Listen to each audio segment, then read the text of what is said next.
10 को गए हैं और बीच बीच में कहीं कहीं हम लोगों से वार्ता करते हुए गए हैं। पहुँचे हैं तो वहाँ से फिर कहें कि हम बाबूजी फिर जाएंगे जब अपनी ड्यूटी पर खड़े होंगे तो फिर बात आपसे करेंगे।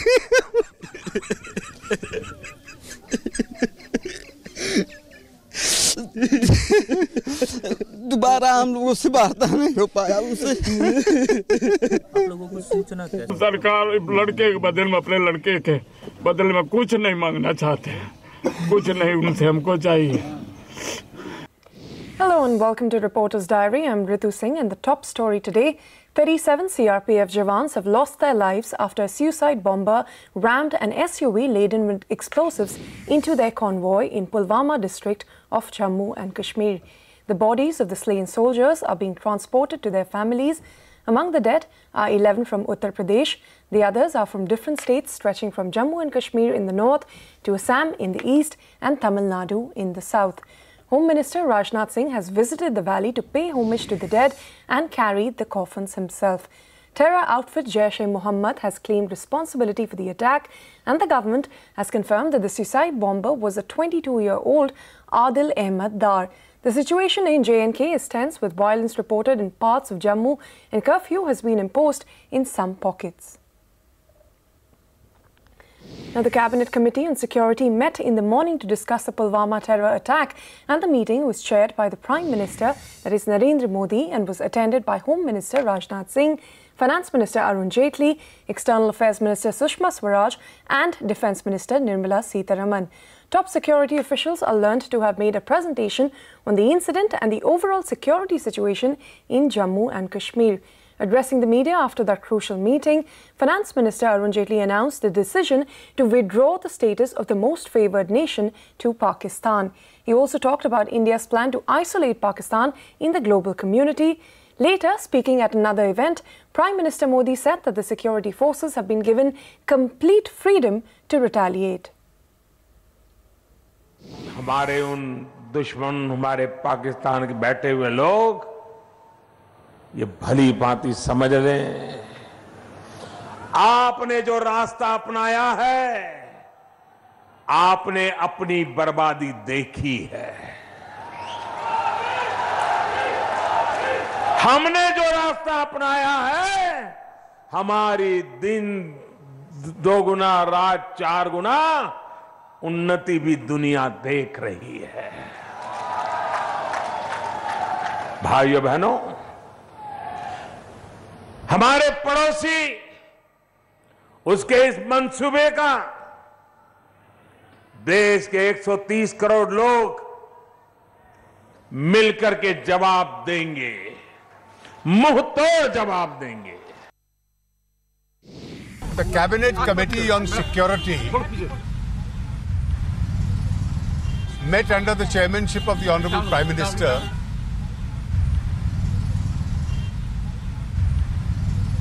take an assessment and discuss the incident that took place in Pulwama yesterday. The Ministry of External Affairs will initiate all possible steps, and I'm here referring to all possible diplomatic steps which have to be taken to ensure the complete isolation from the international community of Pakistan. This type of violence done against the most valuable, most important Indians, who are our soldiers, who are our security forces, is absolutely disgusting. I want to make it very clear that the aim of terrorism is to divide this country, and we are not going to be divided for 1 second. No matter how hard people try, this country and the entire opposition is going to stand together. We are going to stand with our Jawans, and we're going to stand with the government. Now, after India announced the steps being taken against Pakistan, the Ministry of External Affairs also summoned the Pakistan High Commissioner to India, Sohail Mahmood. Sources say that the Foreign Secretary issued a very strong demarche to the Pakistan High Commission in connection with the Pulwama attack. He conveyed that Pakistan must take immediate and verifiable action against Jaish-e-Mohammad and must immediately stop any groups or individuals associated with terrorism operating from its territories. The Foreign Secretary also rejected the statement made by the Foreign Ministry of Pakistan yesterday. My colleague Zaka Jacob spoke to Pakistan's Information Minister Fawad Chaudhry and began by asking him about Pakistan's response over India withdrawing the most favoured nation status to the country after the Pulwama terror attack. Here is what the Pakistan minister had to say. I think it's more to do with the election and election environment that is going in Delhi right now. But no, frankly, are you suggesting that the response from India has been so strident because of the elections? I mean, are you discounting the fact that this was the worst attack in Kashmir? Actually, the situation in Kashmir is actually worse, and Indian establishment must also realize what's going on in Kashmir. In this area, hundreds of children have been killed. The crackdown is going on in Kashmir, where there's 10 soldiers on every 10 Kashmiris is getting one Indian soldier. So there's a reaction in Kashmir also. Fair enough. What about the Jaish-e-Mohammad? Because the Indian government firmly believes that the hand of the Jaish-e-Mohammad is writ all over. The imprint of the Jaish-e-Mohammad is writ all over the attack in Pulwama. What will your government do to clamp down on this terrorist organization, sir? We are doing everything possible against the terrorist activities, terrorism, the groups everywhere. And you know that there are hundreds of Jaish. Jaish-e-Mohammad in Pakistan is already banned organization, and we are doing all possible to curb these terrorist organizations. But the problem is that, there's a car used. The car has not been transported from Pakistan. That is obviously a local thing. Then 360 kilogram of explosives. What we call it, explosive, has been used. Obviously, it cannot be transported from Pakistan. So there is a need to use your brain on this. Well, that was Pakistan's Information Minister Fawad Chaudhry. The international community has condemned the Pulwama terror attack, with many countries asserting that they stand with India. China has also condemned the attack, but has refused to back India's appeal to list Jaish-e-Mohammad chief Masood Azhar as a global terrorist by the United Nations. Parikshit Luthra joins us now with more on this. Parikshit, take us through the reaction that has been coming in from the international community and also through China's stance on Masood Azhar. Well, more than 30 countries have reacted, including the Middle East, SAARC nations, the P5 nations. China has also reacted. Probably the strongest statement was from the United States. The White House condemned the terror attack, also went on to say that Pakistan must immediately end terror havens on its soil and eliminate all terror groups, including the Jaish-e-Mohammad. China's statement was rather circumspect, also calculated. They condemned the terror attack. They expressed shock and sadness. They said the Jaish-e-Mohammad has already been sanctioned by the UN 1267 committee. But the fact here is, our sources in the government believe that this is classic doublespeak of China.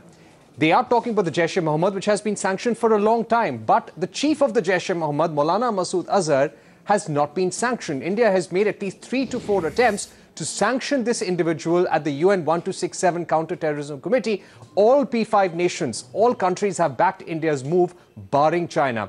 Every time we bring a proposal to ban Maulana Masood Azhar, to ban all his bank accounts, to make his movement very, very difficult, it is China which blocks India's request on one technical ground or the other. So India is saying this is a rather wishy-washy statement. Also doublespeak can be seen in this. At the same time, our diplomatic offensive has begun. We believe that India's High Commissioner to Pakistan, Ajay Bizaria, has been called back for Foreign Office consultations on how to take this forward with Pakistan. Simultaneously, our envoys in different countries will be told to go to their host nations, to go to their leaders, their home ministers in those countries and tell them about the Pulwama attack, the complicity of Pakistan and the Jaish-e-Mohammad, and the need to ban Maulana Masood Azhar as well. Back to you. Well, Parikshit, thank you very much for joining in with that. We also spoke with the former Army Chief Vikram Singh. He said that the Army will consider multiple options, but will stop short of escalating the situation to a state of war. The Prime Minister has already given a very strong message to Pakistan. He's clarified that, there are multiple options available. He's given the free hand to the Army, Navy and the Air Force, the security forces to strike. Along with that, it's apparent that a whole of government approach is being adopted to diplomatically isolate Pakistan, to economically hurt Pakistan and slowly, gradually strangulate Pakistan economically as well. So large number of initiatives are on. But coming on to the military front, firstly, let's talk about Pakistan, what can be done. One is that along the line of control, you will find operations akin to what happened post-Uri would continue. These operations would be launched at a number of places, but of course they won't be done immediately. It will be after that the enemy has lulled into complacency after a period of time. Suitable targets would be identified and our troops will go in to hurt the adversary, the enemy at the places where it hurts the most. The other is that we have the multiple options in terms of options which will ensure that we do not escalate the situation to a level of war. What we call, options short of war.